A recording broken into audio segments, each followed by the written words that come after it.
ఈరోజు పరమేశ్వర్ పాటిల్ పాదయాత్ర చేయాలని అనుకున్నాడు. ఏంటి కారణం? ఎందుకోసం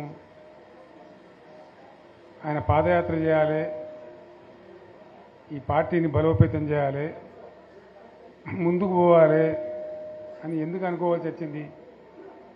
దానికి ఒక బలమైన కారణం ఉంటుంది. ఏది ఊరికే ఉండదు, తమాషకు ఉండదు. బీఆర్ఎస్ పార్టీ ఆశామాషిగా ఏదో తమాషకు రాజకీయాల కోసం పుట్టింది కాదు. రాజకీయమే అనుకుంటే మీ మధ్యలో కొంతమంది ఏడాకులపల్లి మిత్రుల్లో ఉన్నారని నాకు ఇంతకుముందు హరీష్ చెప్పినాడు. అప్పుడు నేను మంత్రిగా ఉండే టైంలో ఏడాకులపల్లికి వచ్చినాను. ఆ ఏడాకులపల్లి చెరువు ఇవాళ పడుచుకోకపోతే ఆ రోజు నేనే నిలబడి బ్రహ్మాండంగా చేస్తే ఇప్పుడు ఆ చెరువు అన్నం పెడతా ఉంది. మనకు అధికారం లేకపోవడమో, పదవులు లేకపోవడమో, రాజకీయాల కోసమో పుట్టిన పార్టీ కాదు ఇది. మీ అందరికీ కూడా నేను మనవి చేసేది ఏంటంటే, ఇలా పరమేశ్వర్ పాటిల్తో పాటు వచ్చిన మిత్రులు మీరు చాలా దీక్షతో వచ్చినారు. మిగతా మిత్రులు కూడా దయచేసి వచ్చిన వాళ్ళు నేను అందరికీ కూడా కోరేది, చారిత్రక సందర్భంలో తెలంగాణ అనేటువంటి ఒక జాతి ఇతరుల చేతుల్లో చిక్కి విలవిల్లాడి సర్వనాశనం అయిపోయిన పరిస్థితి. మీకు ఇంకో విషయం కూడా చెప్పాలి, మీరు జహీరాబాద్ నుంచి వచ్చినారు కాబట్టి. నేను ఉద్యమానికి ఇక పోవాలి, ఇక తప్పదు, తెలంగాణ అయితే తప్ప ఈ గడ్డకు విముక్తి రాదు, ఈ రైతులు బాగుపడరు, ఖచ్చితంగా 600 తేల్చుకోవాలని చెప్పి ఒక నిర్ణయానికి వచ్చినాను.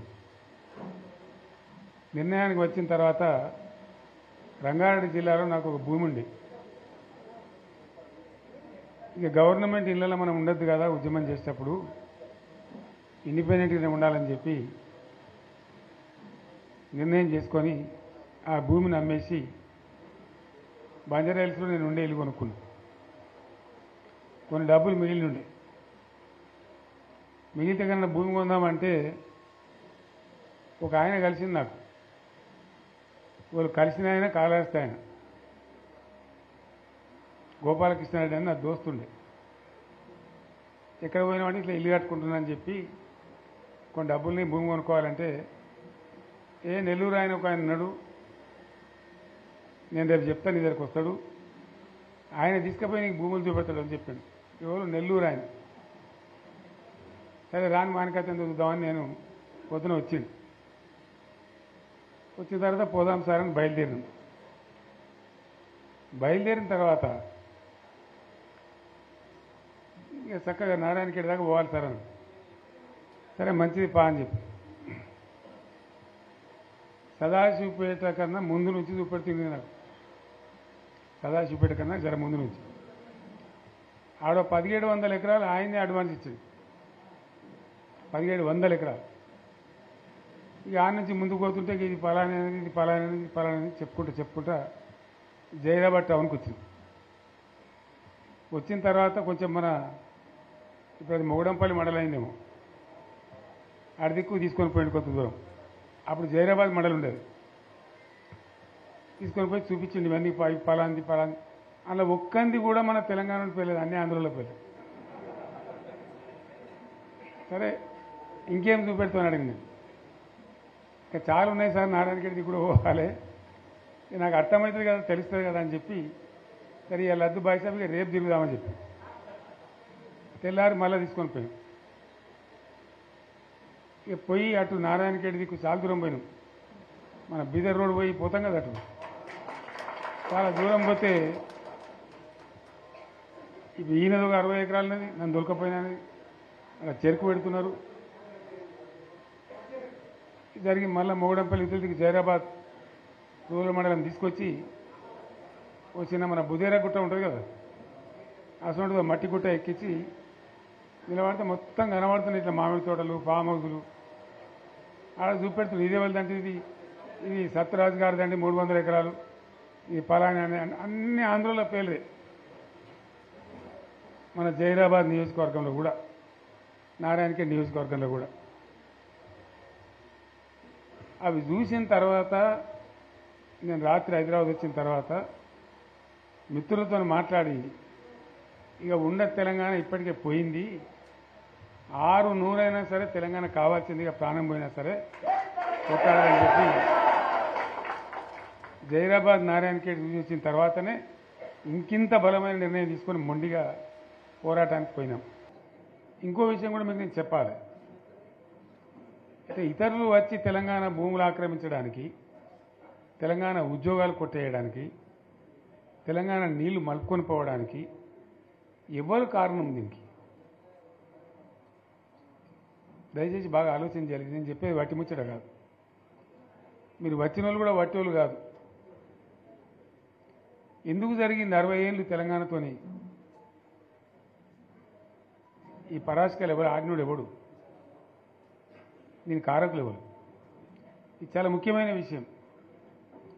దయచేసి నేను చెప్పేది వినాలి. మీరు వెళ్ళిన తర్వాత మేమీ గ్రామాలలో చర్చ కూడా పెట్టాలని నేను కోరుతున్నాను.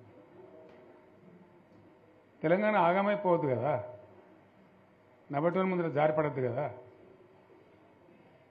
మనకు కూడా చీము నెత్తురు పౌరుషం ఉండాలి కదా. ఏం జరిగింది? ఎవడు దీన్ని నాశనం పట్టించినాడు? ఎవడు? కాదు కాదు, మన తెలంగాణ వాళ్ళే. సింపుల్ ముచ్చట కదా. దోపిడీ చేద్దామని వచ్చేటోడు ఎప్పుడు దోపిడీదారుడే, కానీ వాడిని సర్ది కట్టినాడు ఎవడు? నేను ఉద్యమంలో చెప్పే కదా, కత్తి ఆంధ్ర ఉందే కానీ పొడిచేటోడు తెలంగాణ వాడే. వాస్తవం చెప్తున్నాను నేను మీకు. ఆ రోజు కూడా అదే కథ. తెలంగాణలో గట్టిగా ఉంటే ఆనాడున్న కాంగ్రెస్ నాయకులు సమస్య లేదు మాది మేము ఉంటామంటే ఎందుకు కలుపుతుంది ఆంధ్రతోని? ఏమక్కడ ఏర్పడుతుండే? మనోళ్ళ యొక్క తెలివి తక్కువతనము, బలహీనతనే మనల్ని జబర్దస్తి వంచబోయి ఆంధ్రలో కలిపింది. ఆ గోస 60 ఏళ్ళు అనుభవించినాం మనం. ఏం గోస అది నాకు అర్థం కాదు. లేక కాదు కదా. కరెంటుకి ఏం గోస పడ్డాం? ఏం పరాస్కలాడు మనతోని? ఒకడు బట్టలు ఆరేయాలంటాడు, ఇంకోటి అంటాడు. జోకులు మన మీద. ఆ ట్రాన్స్ఫార్మర్లు కాలిపోవడు, మనం లంచాలు ఇచ్చుడు. ఒకసారి యాడ్ చేసుకుంటే ఇప్పుడు మళ్ళీ కళ్ళకి నీళ్ళు వస్తాయి. ఎందుకు పడ్డాం అంత బాధ, అంత అవస్థ?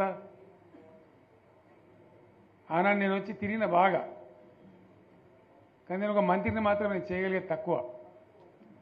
ఉన్నంతలో తిరిగిన మా బడంగపేట చెరువు కానీ, ఏడాకులపల్లి చెరువు కానీ, గొడిగాడిపల్లి చెరువు కానీ కొన్ని పనులు ఏదో చేయగలిగినాం అప్పుడు చేసినంతలో. కానీ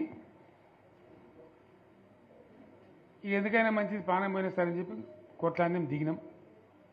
కొందరు వెనుక, కొందరు ముందు. మనోళ్ళు జమ కావడానికి ఆలస్యం పట్టింది, టైం పట్టింది. కానీ తెలంగాణ తెచ్చుకున్నాం. ఒక 20-25 ఏళ్ళు గోసపడ్డ కరెంటు. 25 ఏళ్ళు కదా. మూటలు గాలుడు, ట్రాన్స్ఫారం గాలుడు, లంచాలిచ్చుడు, అంత గోసపడ్డటువంటి బాధను 6-7 నెలలనే 24 గంటలు అందరికీ కరెంట్ స్టార్ట్ చేసినాం. మరి కాంగ్రెస్ వాళ్ళు చాలా పెద్ద సిపాయిలైనా ఇది. ఒకరిని మించిన వాడు ఓడుండే. మరి వాళ్ళు ఎందుకు చేయలేకపోయింది 25 ఏళ్లలో? మన తెలంగాణ వచ్చినాక మరి మనం ఎట్లా చేసుకున్నాం? నడుపుకున్నాం 7-8 ఏళ్ళు. మంచినీళ్ళ బాధ పూర్తిగా తీర్చుకున్నాం. ప్రతి ఇంటికి నల్లాల ద్వారా నీళ్ళు వచ్చాడు, ప్రతి ఇంట్లో నల్లా పెట్టి నీళ్ళు ఇచ్చుకున్నాం. తెలంగాణ వస్తే లాభమైంది, మా ప్రజలకు కొన్ని మౌలికమైన బాధలు పోవాలి, కొన్ని అవస్థలు తీరాలని చెప్పి మిషన్ భగీరథ కావచ్చు, మరొకటి కావచ్చు, కరెంటు కావచ్చు తెచ్చుకున్నాం. 24 గంటలు కరెంట్ ఇచ్చుకున్నాం. ఏమైనా ప్రాజెక్టు చెరువు కింద నీళ్ళు తీసుకుంటే బంద్ చేసినాం. నీటి తీరువ రద్దు చేసినాం. అట్లా ఎన్నో సదుపాయాలు చేసుకున్నాం రైతులకు. బాగా జరుగుతుండే. అప్పుడప్పుడు ఏమవుతుంది? కొన్ని దుష్ట దినాలు వస్తాయి, చెడు గడియలు వస్తాయి. మనోళ్ళు కూడా అలవోకగా ఓట్లేసారు. మీరు గొప్పలో మీరు మాణిక్యరావుని గెలిపించారు. కానీ కొన్ని నియోజకవర్గాలలో నేను చెప్పిన కూడా అప్పుడు మంది మాటలు పట్టుకొని మారమానం పోతే మళ్ళీ వరకు ఇల్లు కాలిపోతుంది, వీళ్ళని నమ్మితే అమాంతం మింగుతారు, మోసపోతాం. రైతు బంధుకు రామరామ అంటారు, దళిత బంధుకు జై భీమ్ అంటారు. వీళ్ళు ముంచుతారా నాయన అని చెప్పిన నేను. ఏమో మీ సంగతి ఎంతో చూద్దామని ఆయనతో వేసారు.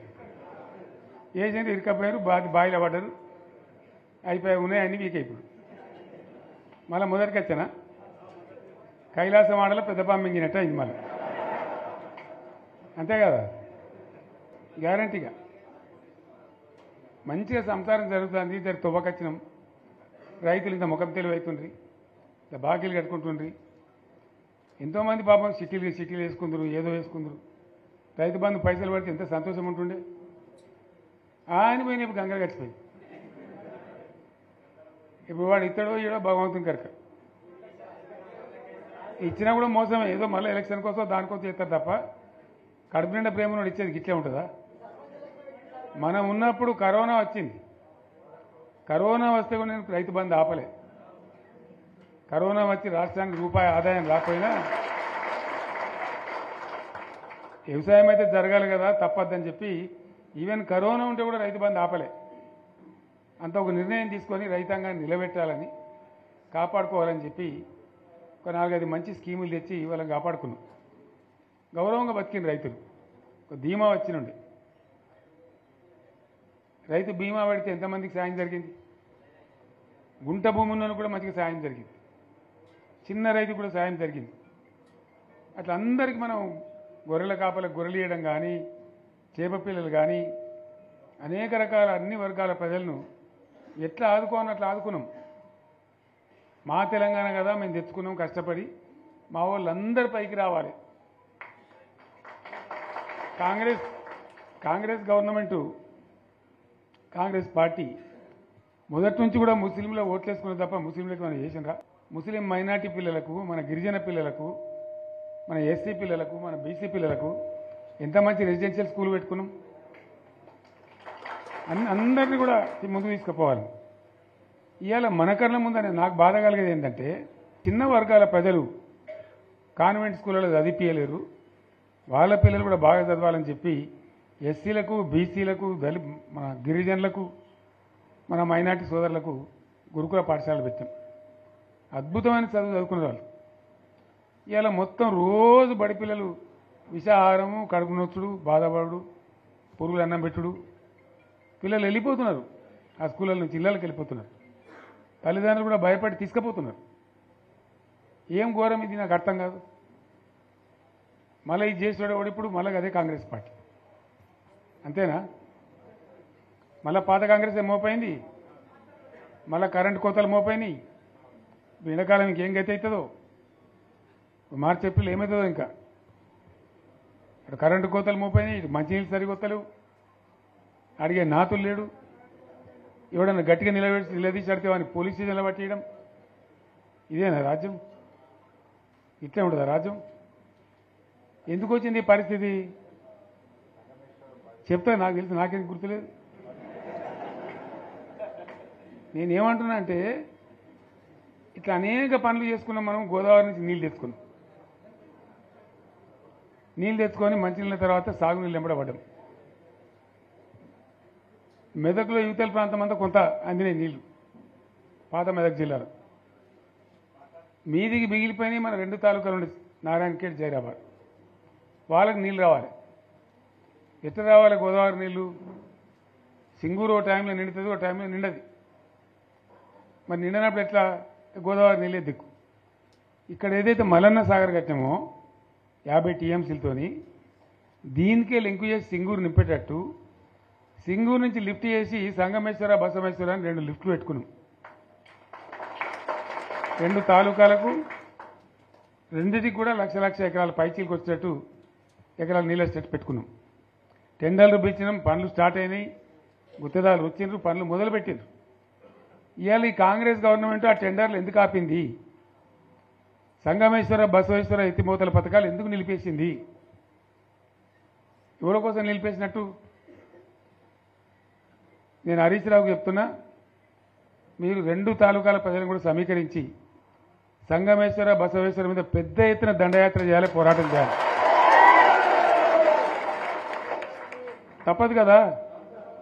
కొట్లాడితేనే తెలంగాణ వచ్చింది.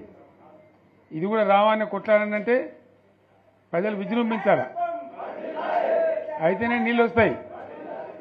సంగమేశ్వర లిఫ్ట్ రావాల్సిందే, బసవేశ్వర లిఫ్ట్ రావాల్సిందే. ఖచ్చితంగా 2 తాలూకాలకు కూడా 1,50,000 ఎకరాలకు నీళ్ళు వస్తే పంటలు పండితే మనం బతుకుతాం. అంతే కదా. ఆందోళన కొడుతుంది దానిలో. సంగమేశ్వర బసవేశ్వర ఆందోళన కూడా ఉంది. సింగూరు కాక సింగూరు మీది ప్రాంతానికి వచ్చేదంతా కూడా దాదాపు 70,000-80,000 ఎకరాల ఆందోళన కూడా ఉంది. సో అంత మంచి ప్రాజెక్ట్ ఇవాళ కాంగ్రెస్ ఎందుకు ఆపింది? ఓ మినిస్టర్ రాడా, ఆయన ఆందోళన. మరి ఆయన ఏం చేస్తున్నట్టు? మంత్రి పదవులు, ముఖ్యమంత్రి పదవులు ఎందుకు? 10 మందికి మెయిల్ చేయడానికా, లేదా తమాషా చేయడానికా? డ్రామా కాదు కదా. కాబట్టి మనం వీళ్ళ మెడలు వంచి ఖచ్చితంగా వాటిని సాధించాలంటే పోరాటానికి సిద్ధం కావాలి. ఓపిక పట్టినాం మనం ఓపిక పట్టలేదు. ఇప్పుడు 14 ఏళ్ళు అవుతుంది ఈ గవర్నమెంట్ వచ్చి. మనం ముందే అంటే మనం కన్నేరు అందరూ ఇంకోటి అందరూ ఓపిక పట్టినాం. ఇప్పుడు వాళ్ళు ఇక కుయ్యలేదు, కుట్టుకోలేదు, ఏం లేదు, మాటనే లేదు. అంటే మనం కొట్లాడ చేయాలి. ప్రత్యక్ష ప్రజా పోరాటాలు లేవదీసి ఖచ్చితంగా ఈ ప్రభుత్వం మెడలు వంచి సంగమేశ్వర బసవేశ్వర సాధించాలి. అటువంటి అవసరం ఏర్పడితే పోరాటాన్ని నేను కూడా మీతో పాటు వస్తానని మనం చేస్తాను. తప్పదు. మరి మనకేం చేస్తాం? మంచి మాటకు మంచి మాట, చెడ్డ మాటకు చెడ్డ మాట, అంతే కదా. పోరాటం లేవదీయాల్సిందే. మీ ఎమ్మెల్యే మాణిక్యరావు నాయకత్వంలో, అక్కడ మాజీ ఎమ్మెల్యే భూపాలరెడ్డి నాయకత్వంలో, మీ జిల్లా నాయకుడు హరీష్ నాయకత్వంలో ఖచ్చితంగా దీని మీద పోరాటానికి మీరు బాటలు ఏర్పాటు చేయండి. మొత్తం యావత్ జిల్లా కూడా మీతో కలిసి వస్తుంది. అందరు నాయకులు వస్తారు, అందరు కూడా ఉంటారు. సంగారెడ్డి ఎమ్మెల్యే గారు కూడా మీతో పాటు ఉంటారు. అందరం కలిసి కొట్లాట తప్ప రాదు. అయితే ఈ కొట్లాట మనకు తప్పదు. ఎవలకు? బీఆర్ఎస్ వాళ్ళకు. ఎందుకంటే బీఆర్ఎస్ పుట్టిందే తెలంగాణ కోసం. తెలంగాణ సాధించడం, తెచ్చిన తెలంగాణను లైన్లో పెట్టినాం మనం. మళ్ళీ ఇప్పుడు ఈ దరిద్రులు వచ్చి మళ్ళీ నాశనం పడుతున్నారు, అంతే కదా.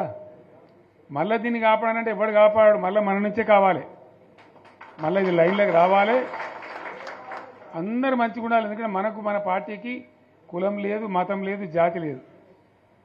తెలంగాణలో ఉన్న ప్రతి బిడ్డ మనోడే. వాళ్ళు ఏ మతం ఉన్నారు, ఏ కులం ఉన్నారు మనకు అవసరం లేదు. ఈ తెలంగాణ బార్డర్ గీత లోపల ఉన్న బిడ్డలు అందరు మనోళ్ళే. అందరూ బాగుపడాల్సిందే. ప్రతి ఒక్కరికి న్యాయం జరగాల్సిందే. ఆ న్యాయం జరిగి ఆ ఫలితాలు తెలంగాణకు వచ్చేదాకా ఇంకెవ్వడు కొట్లాడాడు, ఎవరితో కాదు. అది అబద్ధాల పంచాంగం. మళ్ళా మనమే కొట్లాడాల, అంతేనా? పక్క మాటేనా ఇది? కొట్లాడదాం కదా. ప్రాణం పోయినా సరే తెలంగాణకు రక్షకులు మనమే. తెగించి కొట్లాడాల్సిందే. తెలంగాణ హక్కులను కొట్లాడాల్సిందే మనమే. కొట్లాడి తీరాల్సిందే. అలా రెండవ మాట లేదు. కాబట్టి దయచేసి అవసరమైన సందర్భంలో మీ జిల్లా నాయకులు పిలిపిస్తారు, రాష్ట్రం నుంచి నేను కూడా పిలిపిస్తాను. మీరు సిద్ధపడి ప్రత్యక్ష ప్రజా పోరాటాలు లేవదీసైనా సరే మన ప్రాజెక్టులు సాధించుకోవాలి, మన నీళ్లు సాధించుకోవాలి, మన ప్రజలకు అన్యాయం జరుగుతుంటే ఎదురు తిరగాలి, కొట్లాడాలి. తప్పకుండా ప్రజలకు న్యాయం చేసేదాకా మనం ముందుకు పోతూనే ఉండాలి. తెలంగాణ కోసమే బయలుదేరిన జెండా గులాబీ జెండా. తెలంగాణను సాధించింది గులాబీ జెండా. తెలంగాణను మంచిగా చేసి లైన్లో పెట్టింది గులాబీ జెండా. భారతదేశంలో నంబర్ 1 అనేక విషయాలలో చేసి సాధించి చూపెట్టింది గులాబీ జెండా. జర్రంత మోసం జరిగింది. ఆ జర్రంత మోసానికి ఇవాళ ఓరోడిగా ఉనుక మీద రోకలోనే దుంకులాడుతుండు, అంతే కదా. ఎందుకు వానికి దాని కూడా ఏమేమో మాట్లాడుతుండు. సరే, నేను గంభీరంగా మౌనంగా చూస్తున్నా. నేను కొడితే వట్టి కొట్టు నాకు అలవాట్లేదు కదా. నేను వెళ్ళినా అంటే మళ్ళీ భూకంపం పుట్టాలిగా. చూద్దాం ఎక్కడి దాకా చేస్తారో, వీళ్ళ కథ ఏందో చూద్దాము. మనోళ్ళందరూ కూడా ప్రతిపాదిస్తుంది ఏంటంటే, 1 సంవత్సరం జరిగిపోయింది. సంగమేశ్వర ఆన్నే పన్నది, బసవేశ్వర ఆన్నే పన్నది, పాలమూరు ఎత్తిపోతల పథకం ఆన్నే పన్నది, కాళేశ్వరం అట్లా ఎండబెడుతున్నారు. ఇవన్నీ అన్యాయాలున్నాయి. కాబట్టి ఫిబ్రవరి నెలాఖరులో ఒక పెద్ద బహిరంగ సభ పెట్టాలి, వీళ్ళ కథ చూడాలి అనేది జరుగుతూ ఉంది. కాబట్టి మీరు కూడా పెద్ద ఎత్తున దయచేసి ఆ సభకు కదిలి రావాలి. అంత దూరమే ఉండదు. తెలంగాణ శక్తి ఏందో మరొకసారి చూపించి వీళ్ళ మెడలు వంచి ఇప్పుడు సాధించాలి. భవిష్యత్తు కోసం కూడా కొట్టాడకు మనం సిద్ధంగా ఉండాలి. కోటి రూపాయల భూమి ఇప్పుడు 50 లక్షలకు అడిగలేడు.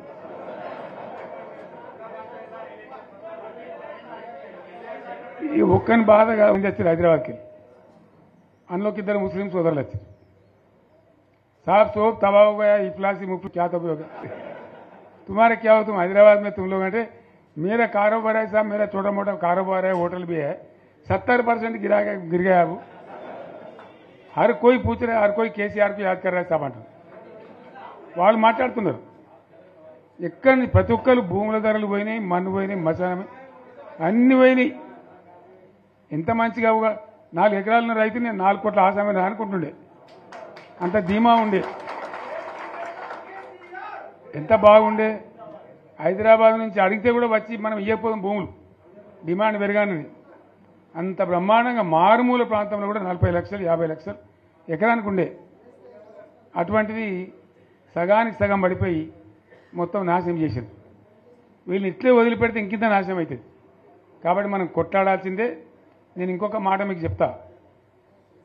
ఎలక్షన్లలో నేను మస్తుగా చూసిన 50 ఏళ్లలో పార్టీలు గెలుతాయి, ఓడతాయి. ఇంత మాయలు మీ ఏడాది లోపలనే కాంగ్రెస్ పార్టీ దొరికితే కొడతాం రాని అంత కోపంలో ఒక్కటే ఏడాది లోపు.